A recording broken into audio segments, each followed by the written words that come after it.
Bismillahirrahmanirrahim. Assalamualaikum warahmatullahi wabarakatuh.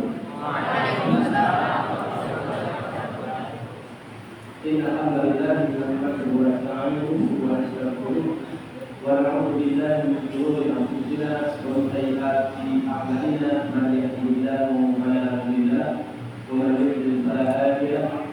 Wa asyhadu an la ilaha illallah wahdahu la syarika lahu wa asyhadu anna Muhammadan abduhu wa rasuluh.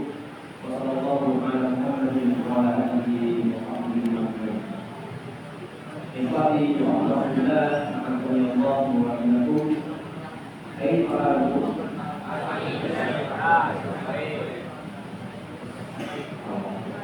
kita bersyukur kepada Allah Subhanahu wa taala atas segala nikmat yang telah Allah berikan kepada kita semuanya. Suatu nikmat yang terbesar kita digabungkan dengan bulan suci Ramadan yang setiap detiknya begitu berarti. Maka dalam konteks kita itu lalai mereka menyiapkan waktu yang ada, karena ini waktu yang sangat sekali nilainya di awal itu sangat besar. Kita manfaatkan setiap waktu yang ada sebagai pahala dan itu dimakan. Dan waktu itu berjalan begitu cepat. Kemudian kita bersyukur kepada Allah Subhanahu wa taala dengan Allah yang sangat banyak sekali, dan di antara nikmat Allah yang paling besar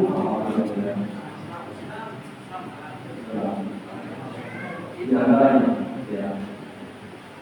nikmat Allah yang paling agung, dan itu di dalam sebuah surat Allah mengawali nikmat ini daripada nikmat yang lain, yaitu surat Ar-Rahman.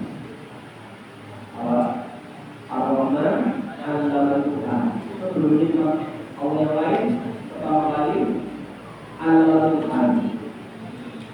Menunjukkan apa? Al-Quran ini begitu agung di Allah. Nikmat pelajaran Tuhan itu sangat besar, sampai-sampai didahulukan daripada sebelum disebutkan nikmat yang lain. Kemudian supaya manusia ini bersyukur diulang-ulang beberapa kali, bagi ayat yang itu tiba-tiba 31 kali dari dicek ya betul artinya 31. Itu adalah kenapa kita dulu sebelum nikmat yang lainnya, dan semua nikmat itu kembali kepada manusia.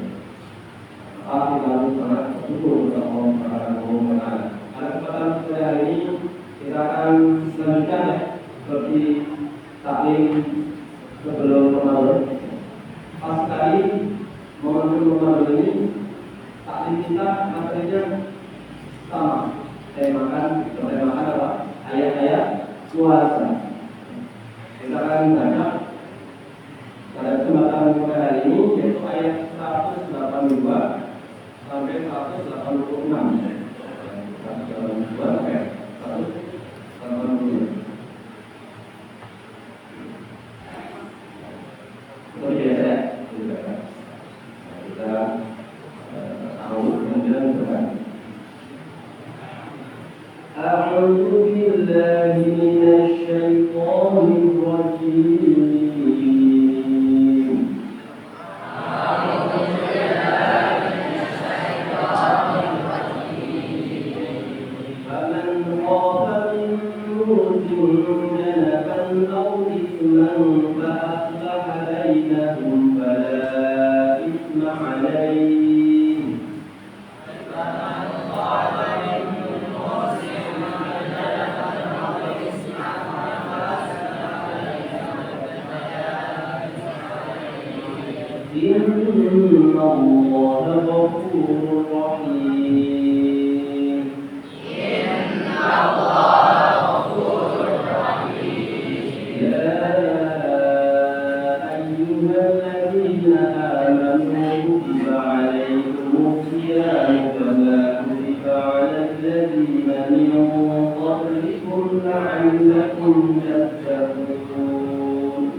تطوع خيرا فهو خير له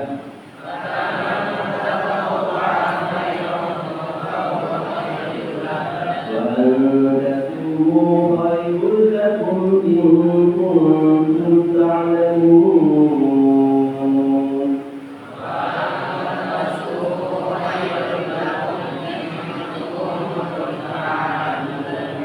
شهر رمضان الذي أنزل فيه القرآن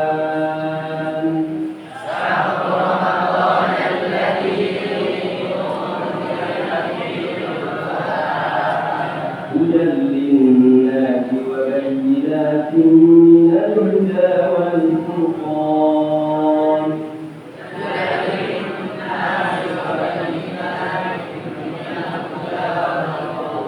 فمن شهد منكم الشهر فليصم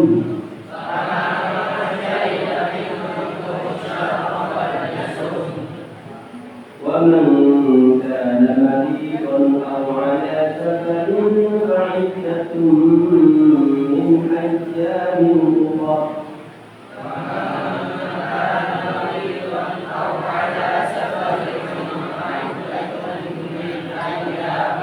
أخر يريد الله بكم اليسر ولا يريد بكم العسر ولتكملوا العدة ولتكبروا الله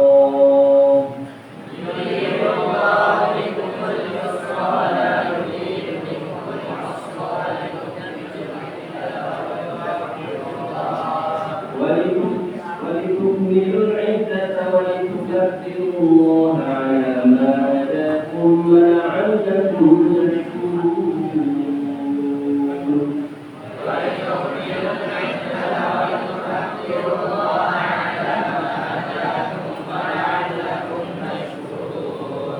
وإذا سألك عبادي عني فإني قريب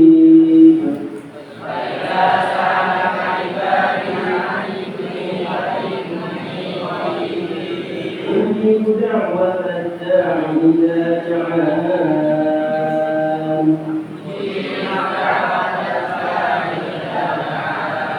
فليستجيبوا لي وليؤمنوا بي لعلهم يهتدون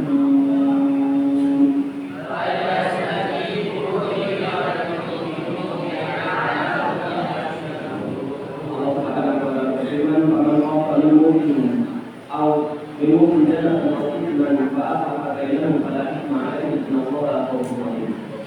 Apabila barang siapa khawatir terhadap orang yang berwasiat itu berlaku berat, terhina atau berbuat dosa, lalu ia mendamaikan antara mereka, maka tidaklah ada dosa baginya. Sesungguhnya Allah Maha Pengampun dan Maha Penyayang. Dan pembahasan kita pada ayat 183. Allah berfirman tadi, ya ayyuhalladzina amanu kutiba 'alaikumus syiyamu kama kutiba 'alal ladzina min qablikum la'allakum tattaqun. Hai orang-orang yang beriman, yang dipanggil adalah orang yang beriman. Diwajibkan atas kamu berpuasa, bagaimana diwajibkan atas orang sebelum kamu agar kamu bertakwa. Ada pertanyaan? Di dalam ayat yang mulia ini Allah menggabungkan antara hikmah dan rahmat Allah. Antara hikmah dan rahmat Allah. Mana? Hikmahnya mana? Rahmat Allah mana? Baik ayat ini atau ayat lain. Hikmahnya apa? Hikmah puasa. La'allakum tattaqun. Gabungan. Kemudian rahmat Allah mana? Rahmat Allah. Ayat selanjutnya ayat ma'dudah. Ini kenapa? Memang diwajibkan supaya kita bertakwa, tetapi ayat ma'dudah di hari-hari yang telah ditentukan. Kalau bulan Ramadan tidak setiap hari. Ya, ini kurang lebih penggabungan antara apa? Hikmah dan Allah. Seperti itu. Jadi tujuan dari puasa adalah supaya menjadi orang yang bertakwa. Kemudian apa? Rahmat Allah berupa kemudahan dari Allah untuk menjalankan puasa tersebut yaitu ayyaman ma'dudat. Kemudahan bagi Allah untuk kaum muslimin menjalankan puasa. Ini ada masalah yang sangat tidak dari Allah Subhanahu wa Ta'ala. Kemudian pertanyaan berikutnya, apa yang bisa kita ambil dari ayat ini? Bahwasanya puasa ini diwajibkan kepada umat-umat sebelum kita. Apa yang bisa kita ambil faedahnya? Apa yang puasa ini diwajibkan dulu. Apa faedahnya?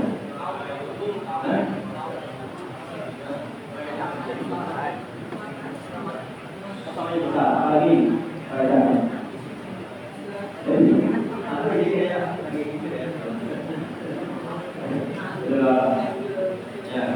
Jadi menyebutkan bahwasanya syariat dan perintah Allah itu maslahat bagi makhluk fi kulli zamanin, relevan pada setiap waktu. Relevan itu apa? Sesuai kapanpun juga. Puasa kapanpun juga. Makanya dibagikan dari umat dan atau umat kita. Kemudian juga dengan ayat ini menjadikan kaum ini bersemangat apa untuk menjalankannya dan berlomba-lomba untuk menyempurnakan amal-amal soleh dan berlomba-lomba untuk mendapatkan pahala yang baik. Dan ini bukan perkara yang berat akhirnya. Karena kita termotivasi bersemangat ternyata puasa bulan ini belum jadi. Ternyata bukan sebelum coba buat maka jadi dibangun itu kata keinginan untuk menjalankan. Kita bersyukur bisa dapat jam puasanya. Berarti kan ternyata ada yang 20 jam. Disebutkan ada 4 jenis waktu puasa di dunia kita. Ada yang siangnya sama malamnya hampir sama, ya, berdekatan. Ada yang siangnya lebih lama, bisa 20 jam. 20 jam, habis buka jam berikutnya tahun. Kalau untuk tahun kita 20 jam, kita boleh ya. Ada tiga yang pertama. Ada yang suatu daerah yang ketika sudah maghrib itu daerahnya sudah ingat. Dan terutama menggunakan tentunya ada beberapa tipikal kembali waktu di benar-benar daerah yang ini bagaimana puasa itu bisa mendorong seseorang menjadi orang yang takwa. Sama dalam kali. Bagaimana puasa itu bisa menyebabkan kita itu bertakwa?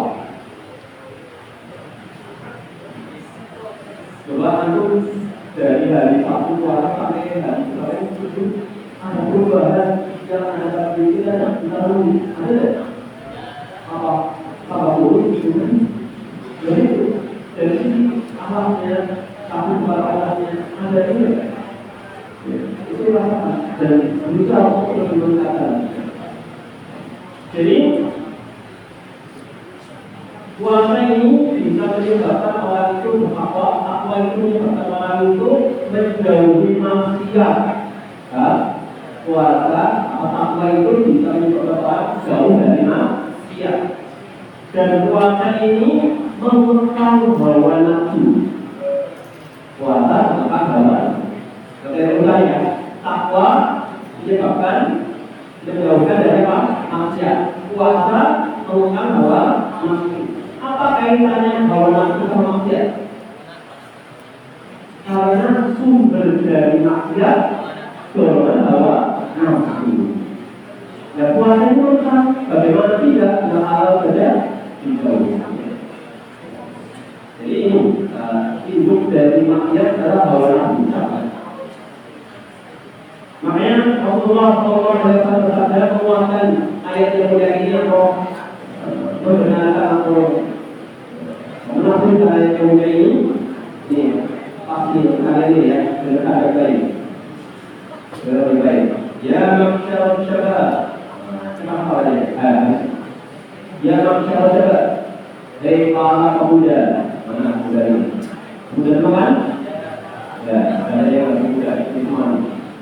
Ya masyarakat syabab. Man minkum siapa di antara kalian yang sudah mampu menikah, kalian akan maka segera nikah.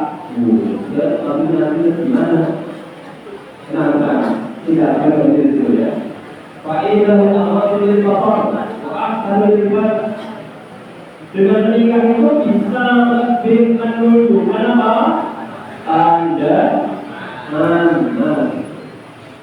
tunjukkan agama yang tadi. Menunjukkan pandangan kita bisa menjaga kemaluan. Kenapa? Itu. Lalu gimana kalau kita atau bermampu? Maka hadis ini tidak sampai dari situ. Apa itu apa? Pemahaman yang tadi toko itu mampu.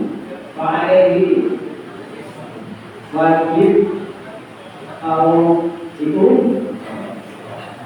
disaum puasa. Barang siapa yang belum sanggup menikah maka berpuasa. Fa'innahu lahu tidak, karena puasa itu bisa sebagai benteng perisai. Jadi kalian banyak puasa. Yang lain kalau dia temannya bisa ini akan satu. Beberapa itu cerita dari Rasulullah kali puasa. Jadi dalam hadis ini Rasulullah SAW bisa buat jadi seseorang bisa mengetahui hal itu. Kemudian pertanyaan berikutnya terkait ayat yang lain. Jelaskan keutamaan ibadah puasa daripada ibadah lain. Apa? Keistimewaan puasa daripada ibadah lain. Apakah sama atau memiliki keistimewaan? Apa keistimewaan dibandingkan ibadah lain? Iya, ibadah satu dengan Allah. Bukankah semua ibadah sebagai Allah? Iya, semuanya. Tetapi lafaznya seperti itu saja. Ini ada penekanan.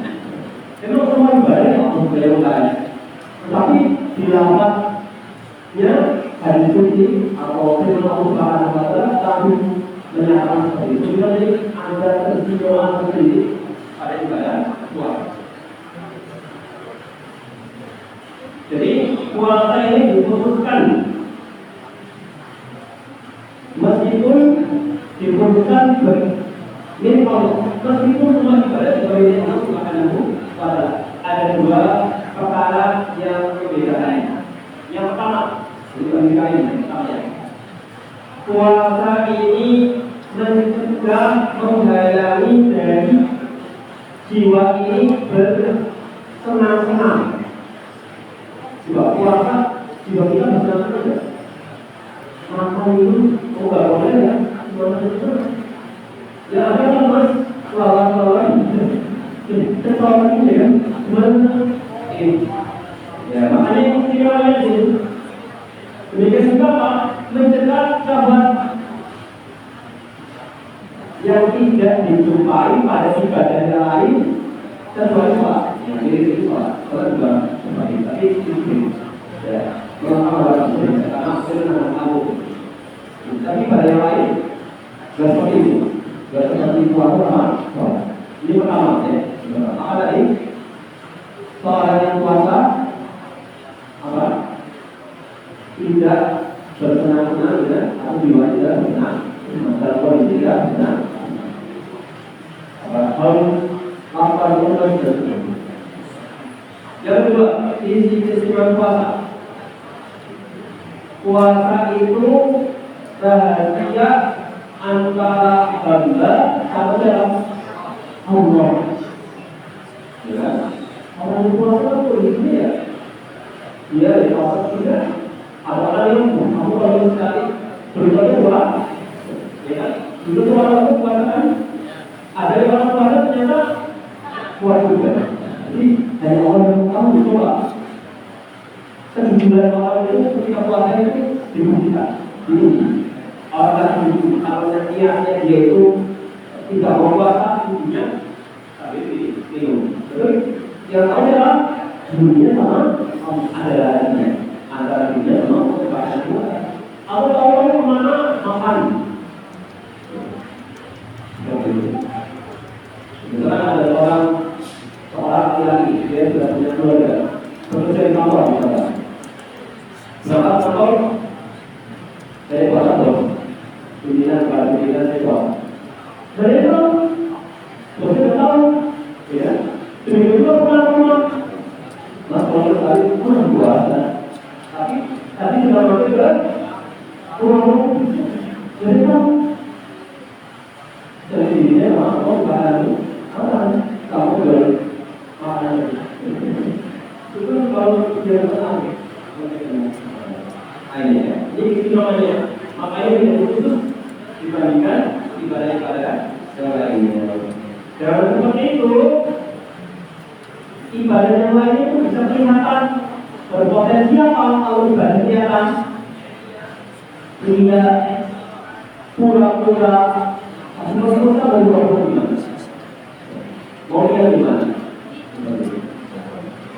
Boleh kembali kepada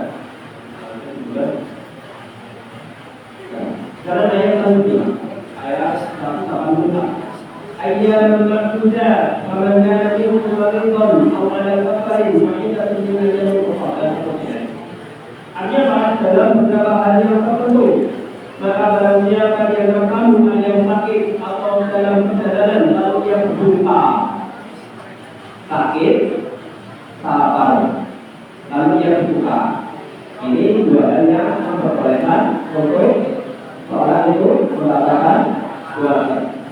Maka wajiblah baginya berpuasa sebanyak hari yang ditinggalkan diganti atau dipotong pada waktu yang lain. Kenapa enggak di bulan Ramadan juga nanti? Karena waktunya terbatas, ya, nggak bisa. Sudah waktunya nggak bisa itu terbatas. Jadi harus potong di waktunya. Itu pun tidak boleh di 2 hari raya. Maka dia ganti pada hari yang ditinggalkan itu pada hari lain. Dan wajib bagi orang-orang yang pernah menjalankannya jika mereka tidak berpuasa membayar fidyah, yaitu memberi makan orang miskin. Barang siapa yang sudah membayar mati mengerjakan kebajikan, maka itulah yang lebih baik baginya. Dan berpuasa lebih baik bagimu jika kamu mengetahui. Kemudian ayat 180 juga disebutkan dan Ramadan lagi unzila fihi Al-Qur'an hudan wa bayyinatin minal huda wal furqan. Beberapa hal yang diturunkan itu ialah bulan Ramadan, bulan yang di dalamnya diturunkan Al-Qur'an. Maksudnya apa? Diturunkan Al-Qur'an di mana? Saya tahu. Diturunkan awal permulaannya, tidak secara ini kepada Rasulullah. Karena ketika kepada Rasulullah diturunkan berapa? Selama berapa tahun? Kurang lebih berapa tahun?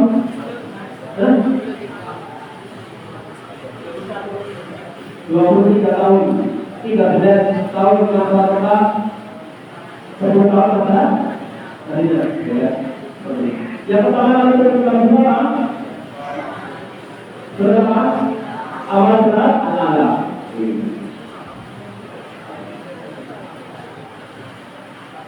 Bulan yang di dalamnya diturunkan semula Al-Quran sebagai petunjuk bagi manusia dan penjelasan-penjelasan mengenai petunjuk itu dan berbeda antara yang hak dan yang batil. Karena itu barang siapa yang kamu hadir di tempat tinggalnya di bulan itu, maka hendaklah ia berpuasa pada bulan itu. Dan barang siapa sakit atau dalam perjalanan ia berbuka, maka wajiblah baginya berpuasa sebagaimana yang ditunaikan itu. Pada hari-hari yang lain, Allah menghendaki kemudahan bagimu dan tidak menghendaki kesusahan bagimu. Di sini apa? Ada kaitan apa? Al-Asaqah tadi itu ada lupa. Bagaimana? Allah menghendaki kemudahan bagimu dan tidak menghendaki kesusahan bagimu. Berapa? Inna Rasulullah. Inna dina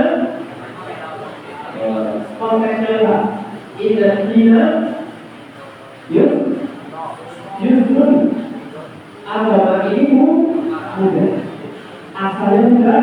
Ketika dijalankan Al-Quran ada mudah. Tapi jangan bermudah-mudahan. Dan hendaklah kamu menyebutkan bidangannya, dan hendaklah kamu mengaku Allah atas petunjuknya yang diberikan kepadamu, supaya kamu bersyukur. Ada pertanyaan. Mengapa Allah Subhanahu wa Ta'ala memerintahkan untuk bertakbir Allah di malam Id?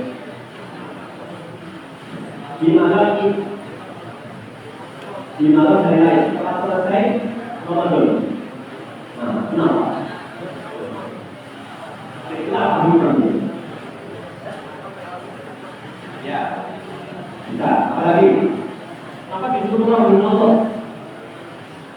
Subhanallah, ini kaya mantap kalian. Ini di antara kalian betul-betul. Tetapi yang bahagia dan ini yang paling besar itu mereka ini. Bapak saya. Soalnya apa?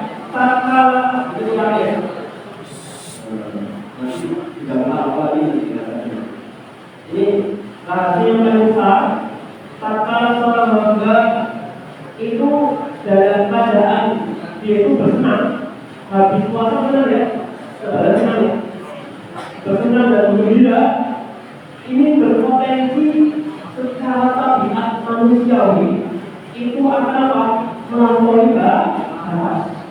Betul ya? Betul-betul apa? Melampaui batas. Sehingga akhirnya apa? Berbuat keburukan, terkadang lalai, disalahkan, atau dia melampaui batas. Berbuat lebih. Maka Allah perintahkan untuk bertakbir mengakukan Allah. Sebenarnya takbir kita kalau kita mengucapkan Allah itu sedang menangis, sedang menangis apa? Kelalaian diri kita dan apa? Kenapa? Keboliman yang mungkin menyulitkan diri kita. Maksudnya bergembira diperintahkan, tapi apa? Jangan sampai melakukan ibadah. Lalai dari Allah sendiri juga Allah berkata apa namanya takbiran itu oleh kata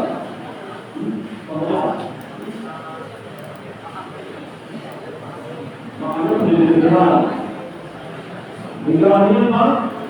Soal mungkin soalnya sudah mulai dialihkan lagi yang biasanya soal malam lewat subhanallah iman yang tadi dapat berlalu naik malah takbiran apa itu? Kita belum bebas. Subhanallah, tidak. Kita belum tahu pada dengan kondisi yang seperti ini. Kemudian ayat selanjutnya kali yang kita bahas pada kesempatan ini.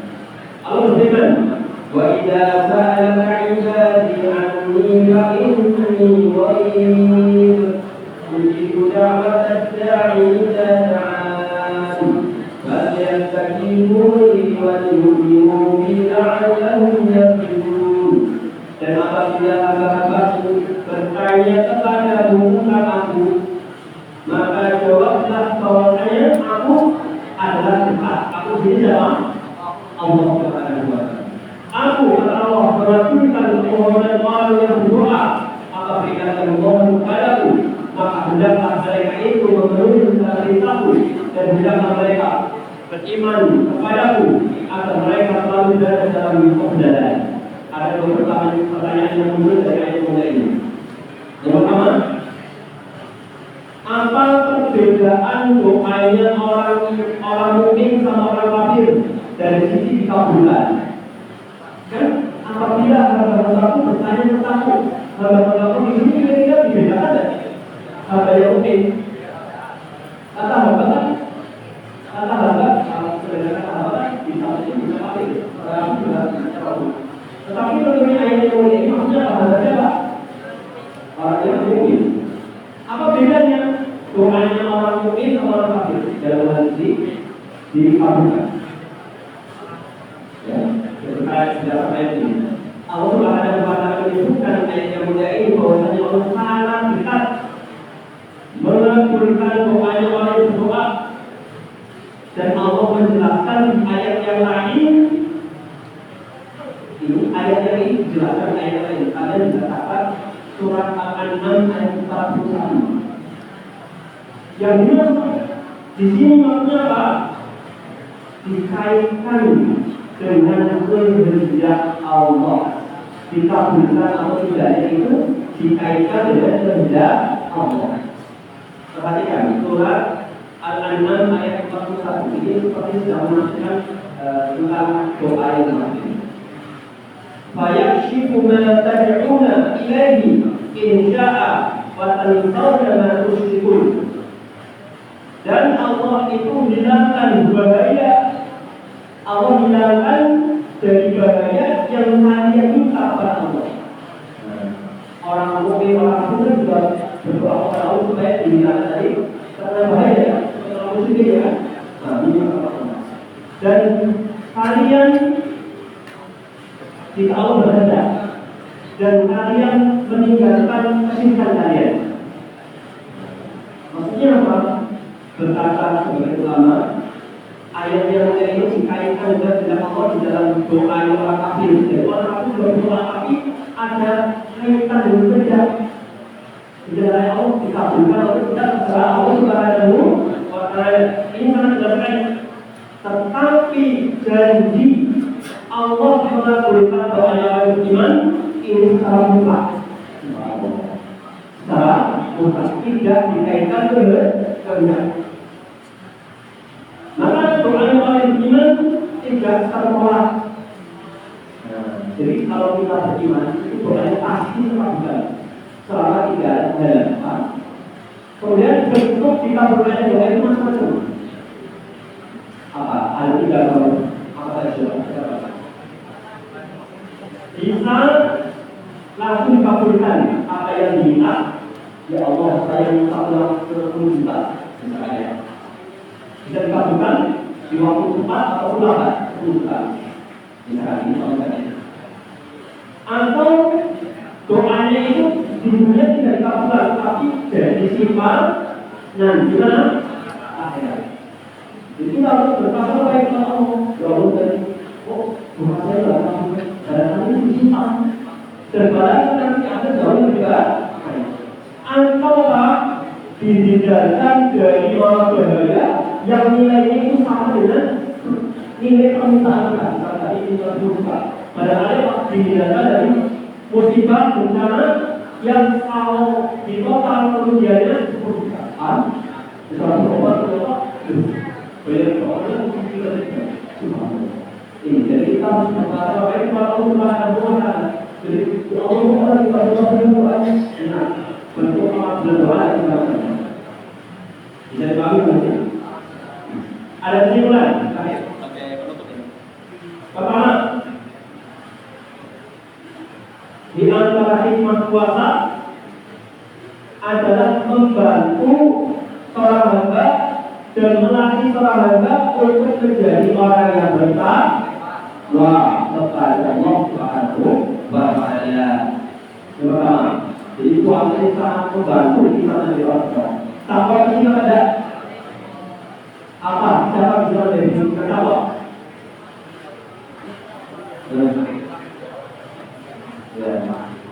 Terhindar dari siksa neraka kali kaitan. Kemudian faedah yang kedua, puasa itu ada yang sifatnya wajib atau sunnah. Dan di dalam puasa itu baik wajib sunnah terdapat berbagai macam kebaikan. Terdapat berbagai macam kebaikan bagi orang yang beriman, yang dia itu tahu atau tidak kebaikan. Cuma kita lakukan ada baiknya, baik orang itu baik kita tahu atau tidak pasti ada kebaikan. Bagaimana Allah Subhanahu wa taala berfirman, wa an-tasumu khairun lakum in kuntum ta'lamun. Dan jika kamu berpuasa, maka itu baik bagimu jika kamu mengetahui, bisa tahu atau tidak. Kemudian yang berikutnya, ketiga ya.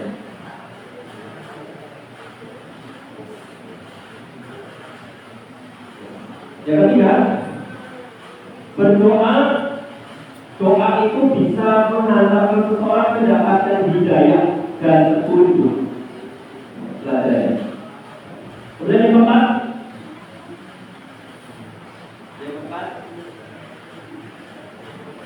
buatlah komitmen pada dirimu.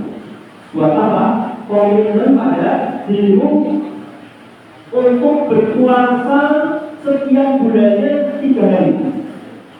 Baik berturut-turut ataupun terpecah-pecah. Ada. Saya habis Ramadan saya mau puasa setiap bulan 3 hari. Baik itu di pertengahan bulan ataupun terpecah-pecah. Kemudian sungguh-sungguhlah engkau meminta kepada Allah berdoa dan dengan diri berkata baik kepada Allah. Itulah harapan kita ini. Kalau kita ini sukses juga ada lakukan hal ini. Itu misalnya puasa, doa, berkata baik kepada Allah Subhanahu wa taala. Man lam yada qawlan wa qala bihi, siapa saja yang tidak meninggalkan perbuatan syirik, contohnya bulanan tepat.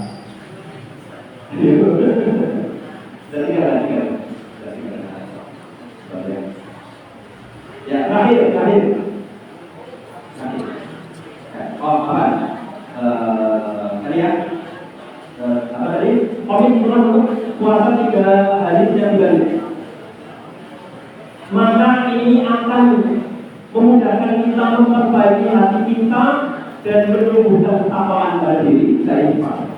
Dan terakhir, jemaah kaum muslimin yang berbahagia. Bupati Wakil semua. Dan terakhir,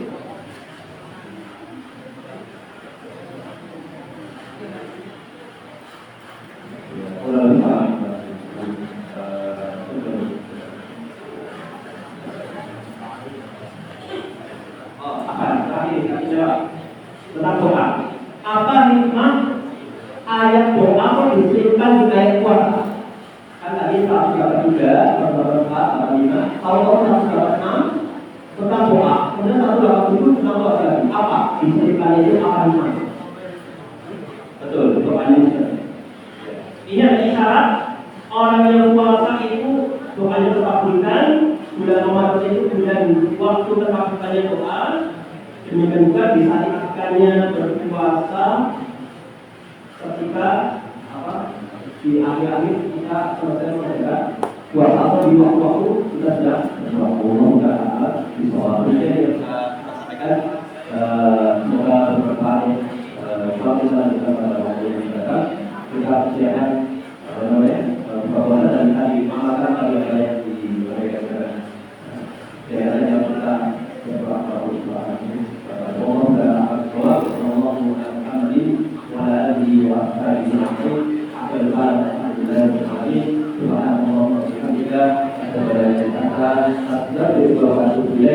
Wassalamualaikum warahmatullahi wabarakatuh.